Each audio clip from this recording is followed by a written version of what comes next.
Давным-давно, приблизительно в 4 тысячелетии до нашей эры, между двумя великими реками, Тигром и Евфратом, была плодородная земля. Дожди здесь бывали нечасто, но речной воды хватало более чем. Когда эти две реки разливались, они приносили с собой особенную речную грязь – ил, который делал землю очень плодородной. Любое зернышко, которое случайно упало в нее, обязательно прорастало и давало богатый урожай. Вы спросите, что же это за рай на земле? Эта территория называлась Междуречье или по-другому Месопотамия, что значит «земля между реками». Прошло время, и появились первые на этой земле города – Ур, Урук, Аккад, Лагаш, Ким, Умма, Вавилон и другие. Большая часть этих городов была основана шумерами. Вот почему культуру древней Месопотамии принято называть также шумерской культурой. Месопотамия – это было не единое государство. И все-таки первые, кто основал здесь государство, были шумеры. Кстати, какая цивилизация была более древней – Египет или Шумер? Историки отдают предпочтение Шумеру, хотя многие об этом не знают. Сначала Месопотамия состояла из шумерских городов-государств. Потом, в 24 веке до нашей эры, эту территорию захватило Аккадское царство, но приблизительно через 200 лет оно распалось, и остались государства шумерские и аккадские, и они назывались Шумерско-Аккадским царством, которое существовало еще 200 лет. В 20 веке до нашей эры возникает такое государство, как Вавилон. Оно очень быстро развивалось и усиливалось.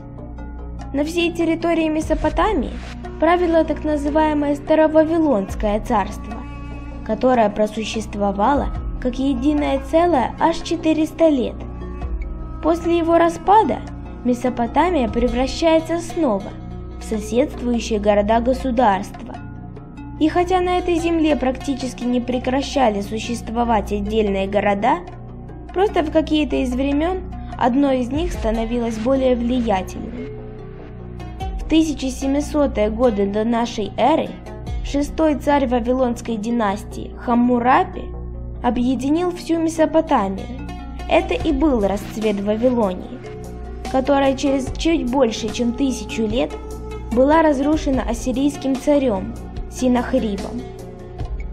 Вместе с Вавилоном в Месопотамии в 20 веке до нашей эры образуется еще одно маленькое государство – Ассирия, которое сначала не было очень влиятельным, но после распада Старовавилонского царства оно обрело силу и влияние и превратилось в целую империю, расцвет которой пришелся на 7 век до нашей эры. Но после разгрома ассирийской армии сборными отрядами с разных городов правление пришло к Нововавилонскому царству. Но правило Нововавилонское царство недолго, и уже спустя почти 100 лет было завоевано персами в 6 веке до нашей эры. Со времен появления шумеров и до падения Нововавилонского царства на территории месопотамской низменности проживало около 10% населения всей земли. Религия в основном на территории Месопотамии была создана шумерами. В ней не было самого главного или могущественного бога, была только главная группа богов. Кроме божеств, жители Месопотамии почитали также многочисленных демонов добра и стремились умилостивить демонов зла, считавшихся причиной разных болезней и смерти. Против злых духов стремились спастись также с помощью заклинаний и специальных амулетов. Все эти демоны изображались в виде полулюдей-полуживотных. Особенно популярны были так называемые ламасу или шеду, которых люди представляли себе в виде крылатых быков с человеческими головами. Гигантских размеров ламассу охраняли вход во дворцы ассирийских царей. Жители Междуречья смотрели в жаркое белое небо и представляли себе величественного бога Ан.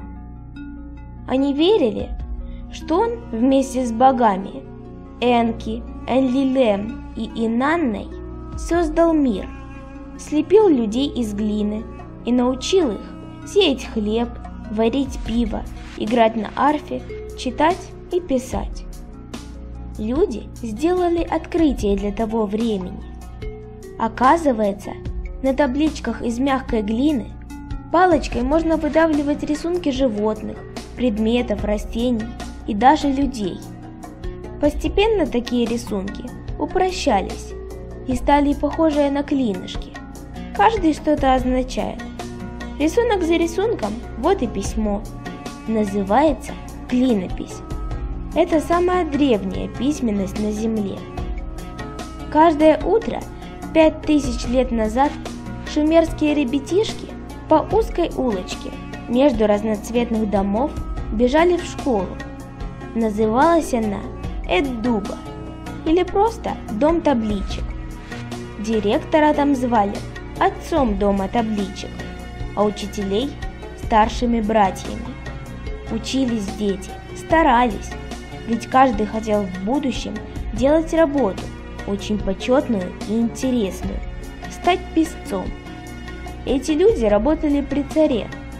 Они записывали учеты важных дел, легенды и все подробности каждого дня. Откуда же мы через столько лет знаем так много про жизнь древних людей? Все очень просто.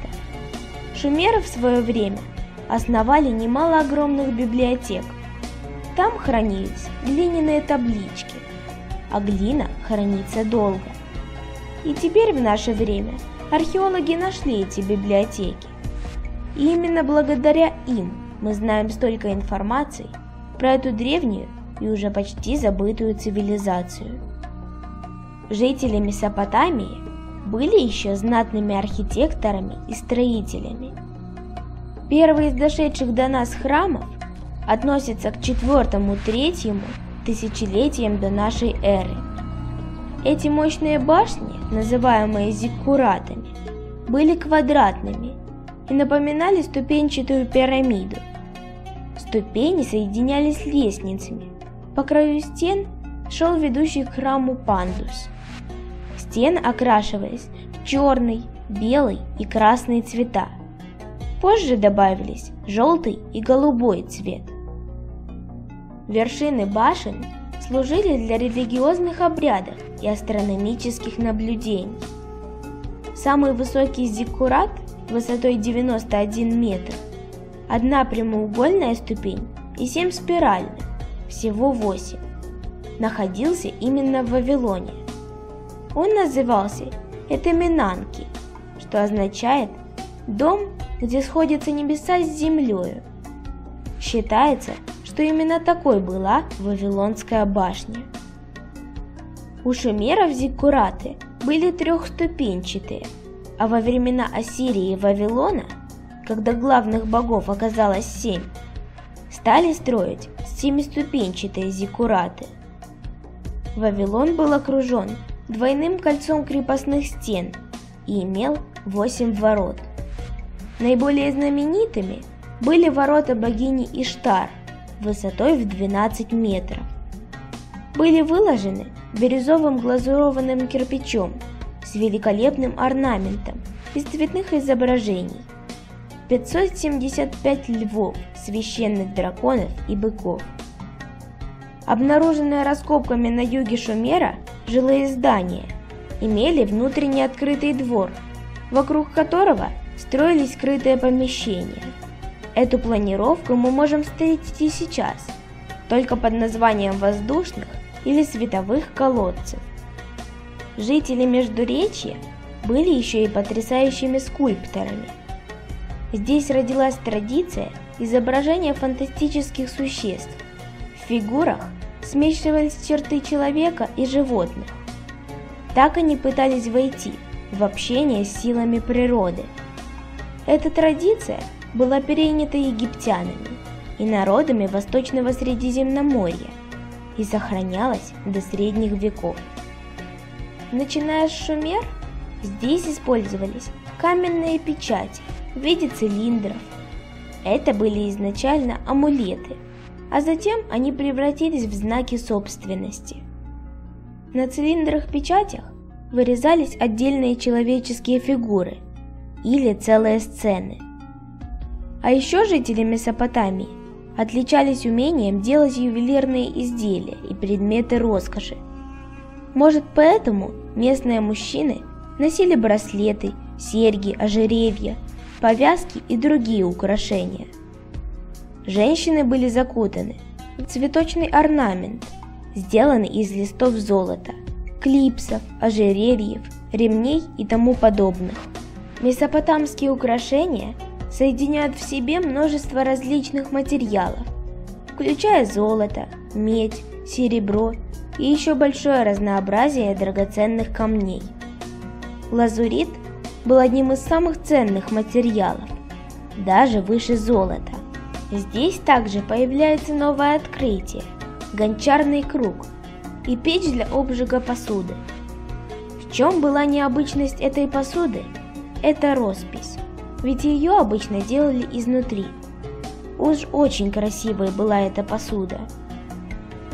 Древняя Месопотамия была просто чарующим местом, а может быть, даже волшебным.